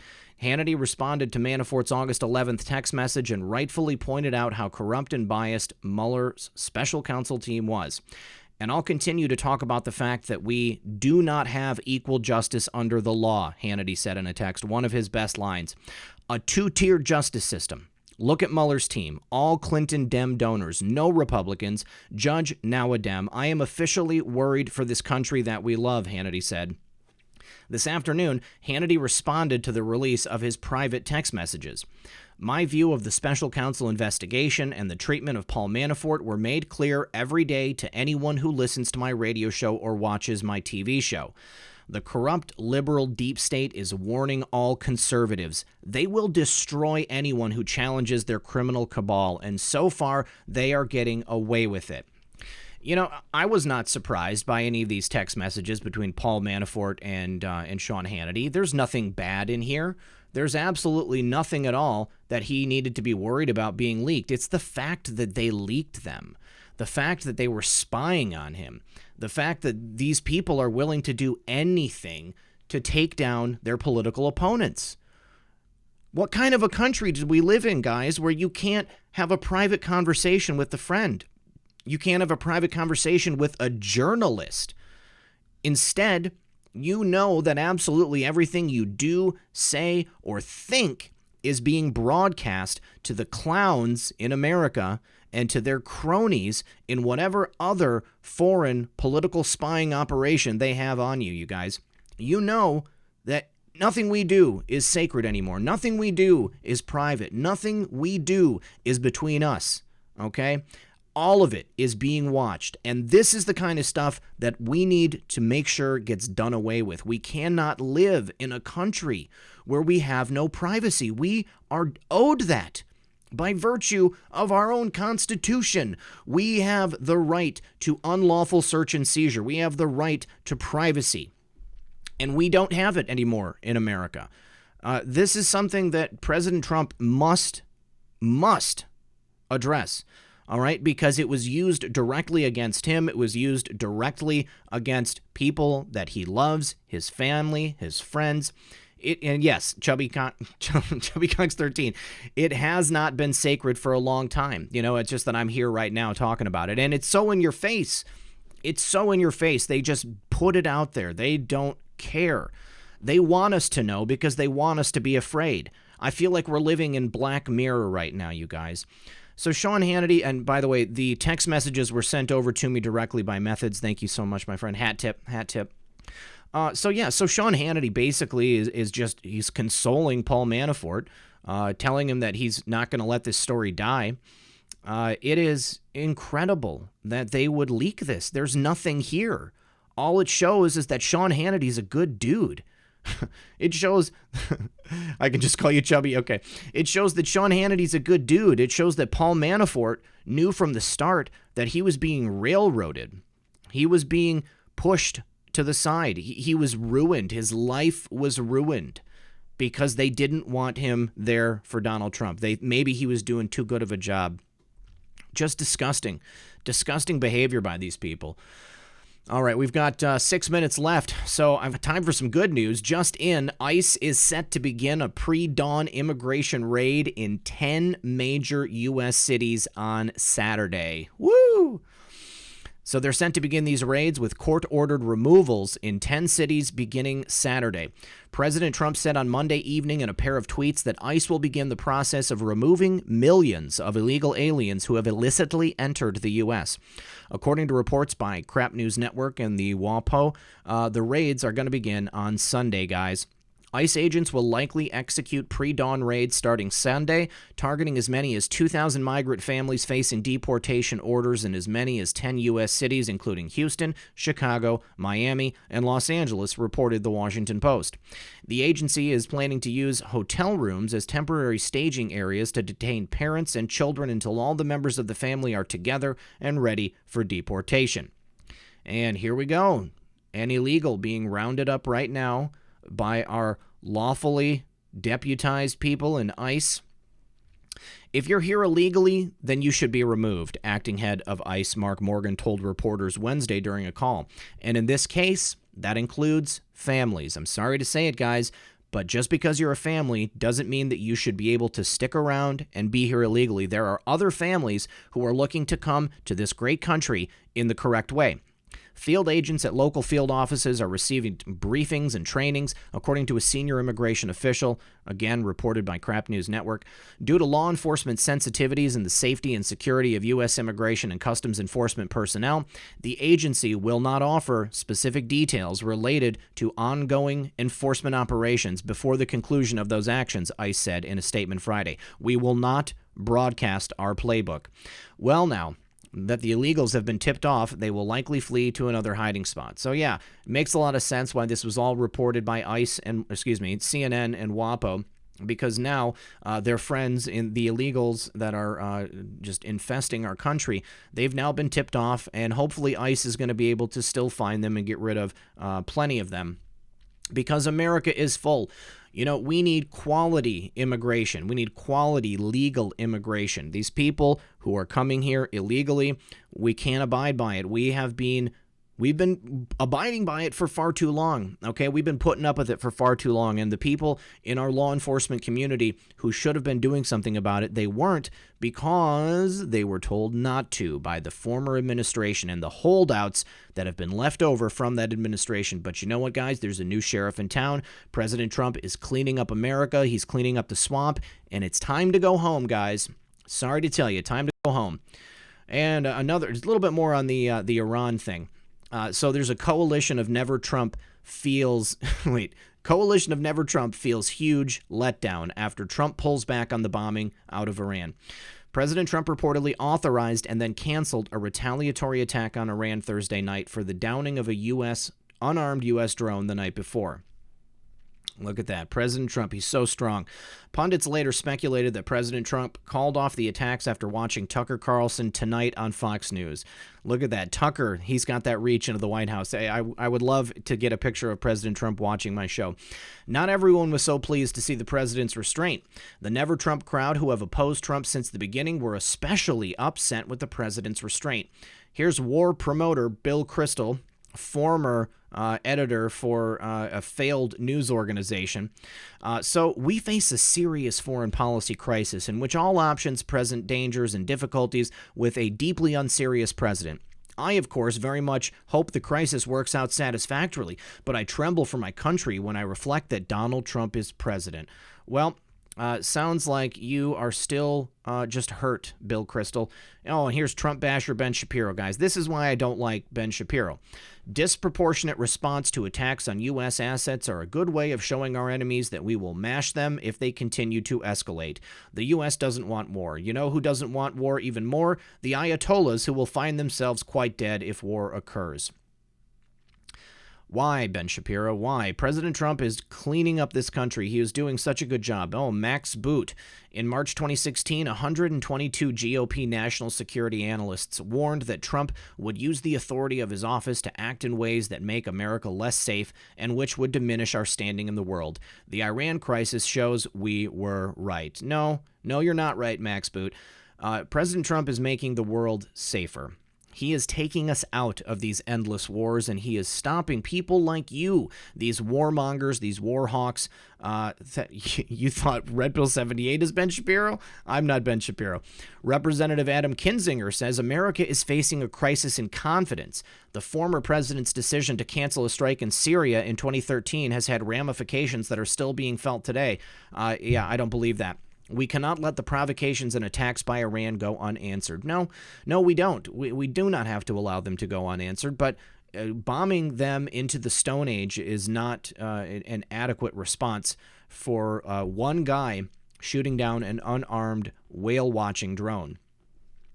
All right, guys, the time is 12 midnight, so that means we have reached the end of the program.